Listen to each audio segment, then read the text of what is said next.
Jom masak ayam masak kurma, sangat sedap dan mudah untuk dibuat. Mula-mula kita akan goreng ayam. Ayam ni tak perlu letak apa-apa, goreng kosong sahaja. Sambil-sambil goreng ayam, kita akan prepare bahan-bahan kuah kita. Mula-mula goreng bawang putih. Bawang putih ni dah siap di blend kasar. Kalau korang nak tumbuk pun boleh.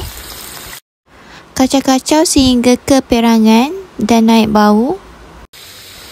Masukkan 4 sekawan dan kacau-kacau seketika. Masukkan 2 biji bawang merah yang sudah dihiris halus. Kacau-kacau sehingga naik bau dan bawang layu. Masukkan sedikit serbuk kurma. Masukkan ayam yang kita goreng tadi. Dan kalau ada kaki ayam atau tekak ayam, boleh masukkan macam tu je. Kaki ayam ni saya tak goreng lah. Kacau-kacau seketika dan masukkan air. Masukkan sedikit lagi serbuk kurma. Kacau-kacau dan tutup sehingga ayam betul-betul masak dan bahagian kaki dan juga tekak ayam betul-betul empuk. Bila ayam dah masak dan lembut, boleh masukkan 1 kotak santan.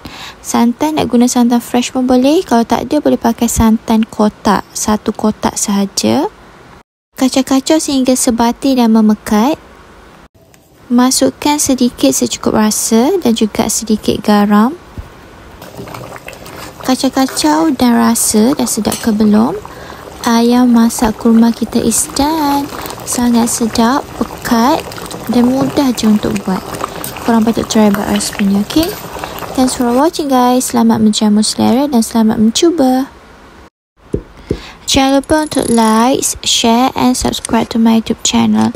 Bye, jumpa lagi. Assalamualaikum.